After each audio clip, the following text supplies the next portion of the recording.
Private hospital ਦਾ bill insurance cover ਕਰੂਗੀ ਕਿ ਨਹੀਂ। मुख्यमंत्री सहज योजना कार्ड हैगा, फिर कोई टेंशन नहीं, थोड़ा सारा ट्रीटमेंट कैशलेस है। बिना पैसिਆਂ ਦੇ?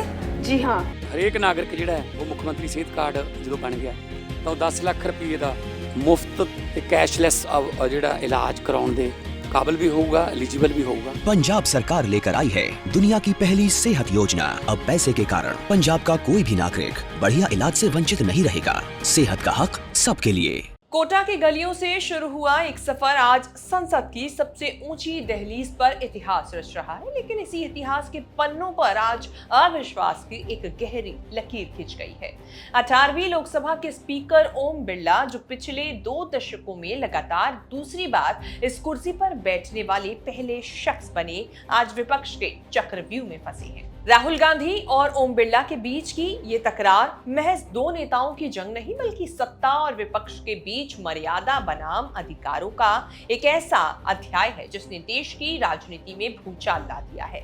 देश की राजनीति में असली लड़ाई तो राहुल वर्सेस मोदी सरकार की है, जिसमें सरकार और बीजेपी की ओर ज्यादा झुकने के कारण फंसे हैं speaker Om Birla. There is the Speaker of the Lok Sabha, the Speaker of the Indian Union, and there is Mr. Om Birla.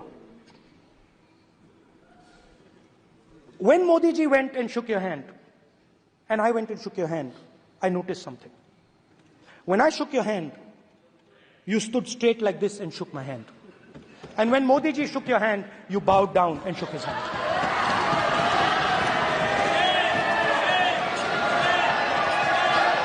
जो नहीं होना चाहिए था वो हो गया। इसीलिए 10 फरवरी को पूरे दिन स्पीकर की कुर्सी पर ओम बिरला बैठे दिखे ही नहीं। लोकसभा में कोई डिप्टी स्पीकर नहीं है, इसीलिए बजट पर चर्चा के दौरान लोकसभा पीठासीन अधिकारियों को चलानी पड़ी। संसदीय नियमों के कारण ओम बिरला को इतना लिहाज करना पड़ा। जब उनके खिलाफ अविश्वास प्रस्ताव आ चुका है तो वो स्पीकर की हैसियत से लोकसभा का संचालन नहीं कर सकते। हालांकि ये सबको मालूम है कि स्पीकर को हटाने के लिए विपक्ष के पास बहुमत नहीं है। इतिहास की भी गवाही है कि लोकसभा में आज तक किसी भी स्पीकर को अविश्वास प्रस्ताव के जरिए हटाया नहीं जा सका है। संविधान के अनुच्छेद 94C और लोकसभा नियम 94C के तहत स्पीकर को हटाने का प्रस्ताव लाया जा सकता है। नियमों के अनुसार इस प्रस्ताव पर चर्चा के लिए 14 दिन का अनिवार्य नोटिस पीरियड होता है। संविधान के अनुच्छेद 96 के अनुसार जब स्पीकर को उनके पद से हटाने का प्रस्ताव सदन में विचाराधीन होता है, तब वे सदन की अध्यक्षता नहीं कर सकते। विपक्ष द्वारा नोटिस दिए जाने के 14 दिन बाद जब ये प्रस्ताव औपचारिक रूप से चर्चा के लिए सदन के पटल पर आएगा, तब ओम बिरला कुर्सी छोड़कर लोकसभा में एक सामान्य सदस्य की सीट पर बैठेंगे। वे अपने डिफेंस में भाषण दे सकते हैं और वोट भी डाल सकते हैं, लेकिन सदन की कार्यवाही नहीं करेंगे। टाई होने पर वोट नहीं डाल पाएंगे। दरअसल इनकी कहानी शुरू होती है 1970 के दशक के आखिरी सालों में, जब राजस्थान के कोटा में एक युवा छात्र नेता उभर रहा था। ओम बिरला ने 1978 और 79 में छात्र संघ अध्यक्ष के रूप में अपनी राजनीति की जमीन तैयार की थी। साइकिल पर घूमकर संगठन खड़ा करने वाला एक युवा अपनी रणनीतिक सूझबूझ से राजस्थान की राजनीति का चाणक्य कहलाने लगा। 1980 के दशक में एक आम कार्यकर्ता के तौर पर दरी बिछाते थे। 1987 में बीजेपी युवा मोर्चा के जिला अध्यक्ष बने और धीरे धीरे अपनी संगठन क्षमता के दम पर 1991 में प्रदेश अध्यक्ष और फिर राष्ट्रीय उपाध्यक्ष तक पहुंचे। 2003 में उन्होंने पहली बार कोटा दक्षिण से विधानसभा चुनाव लड़ा और कांग्रेस के कद्दावर नेता शांति धारीवाल को पटखनी दी। इसके बाद उन्होंने पीछे मुड़कर नहीं देखा और 2003 से लेकर आज तक वह एक भी चुनाव नहीं हारे हैं। लगातार चुनाव जीतने के उनके रिकॉर्ड ने उन्हें पीएम मोदी की नजरों में ला दिया।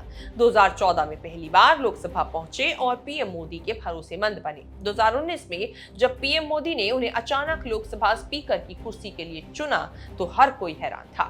2019 में इतिहास रचा जब बिना किसी कैबिनेट अनुभव के सीधे लोकसभा स्पीकर चुने गए। तब से ही राहुल गांधी और उनके बीच एक अदृश्य दीवार खिंचनी शुरू हो गई थी। ये वही दौर था जब राहुल गांधी पर बीजेपी के हमले पीक पर थे। तकरार तब और बढ़ गई जब 2023 में मोदी सरनेम मामले में राहुल गांधी की सदस्यता रद्द हुई।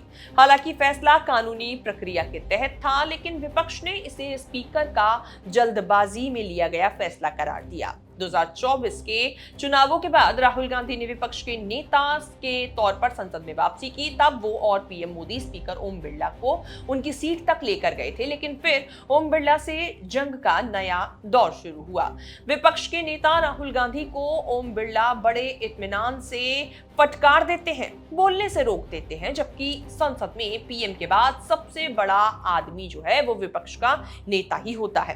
विपक्ष का सबसे ताजा और विस्फोटक अध्याय पिछले कुछ दिनों में लिखा गया। राहुल गांधी जब चीन सीमा विवाद पर पूर्व सेना प्रमुख एम नरवणे की किताब का हवाला देना चाहते थे, तो ओम बिरला ने नियम 349 की ढाल बनाकर उन्हें रोक दिया। इसके बाद बजट सत्र में 8 विपक्षी सांसदों के निलंबन ने आग में घी डालने का काम किया। राहुल गांधी ने सीधे तौर पर तानाशाही मानकर अविश्वास प्रस्ताव का ब्रह्मास्त्र चला दिया। राहुल गांधी का स्थायी आरोप है कि उन्हें बोलने नहीं दिया जाता है, माइक बंद कर दिया जाता है। राहुल अक्सर आरोप लगाते रहे हैं कि जब भी वह अडानी या अन्य संवेदनशील मुद्दों पर बोलना शुरू करते हैं तो लोकसभा का कैमरा उनकी तरफ से हटाकर स्पीकर की तरफ कर दिया जाता है। राहुल की स्थायी शिकायत आज भी संसद के गलियारों में गूंजती है कि हमारा माइक बंद कर दिया जाता है।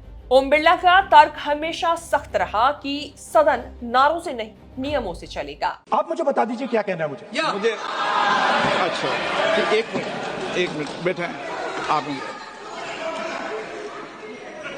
मैं आपका सलाहकार नहीं हूं, लेकिन एज ए स्पीकर के नाते मेरा ये दायित्व बनता है कि सदन नियम प्रक्रियाओं से चले, परंपराओं से चले, और जिस विषय पर चर्चा हो रही है उस विषय पर चर्चा करें। जब माननीय सदस्य चर्चा के इतर बोल रहे थे तो मैंने भी माननीय सदस्यों को राष्ट्रपति भाषण से इतर बोलने के लिए मना किया, और इसीलिए आप अच्छा हो, आप सदन की गरिमा रखें, और आप प्रतिपक्ष के नेता हैं, बड़ी पार्टी के प्रतिपक्ष के नेता हैं, ये आपकी भूमिका उचित है, नहीं देश तय करेगा, लेकिन फिर भी मेरा कहना है कि आप सदन की मर्यादा को रखें।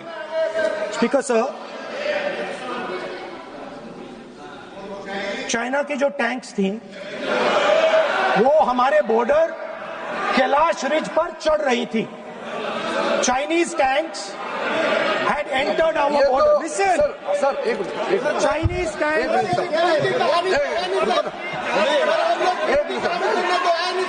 मैं से एक बात पूछना संसदीय कार्य मंत्री। लोकतंत्र के मंदिर में मर्यादा और अधिकारों की ये जंग अब एक ऐसे मोड़ पर है जहां से पीछे हटने का रास्ता बंद हो चुका है। एक तरफ ओम बिरला है जिनके पास संसदीय नियमों की ढाल है, तो सदन को अनुशासन के लोहे के ढांचे में जो ढालना चाहते हैं। दूसरी तरफ राहुल गांधी है जो मानते हैं कि ये अनुशासन दरअसल विपक्ष की आवाज को खामोश करने का एक हथियार बन चुका है। ओम बिरला के खिलाफ अविश्वास प्रस्ताव का नोटिस सौंप दिया है। हालांकि राहुल ने साइन नहीं किए हैं। आरोप गंभीर है, पक्षपात, तानाशाही और विपक्ष के अधिकारों का हनन।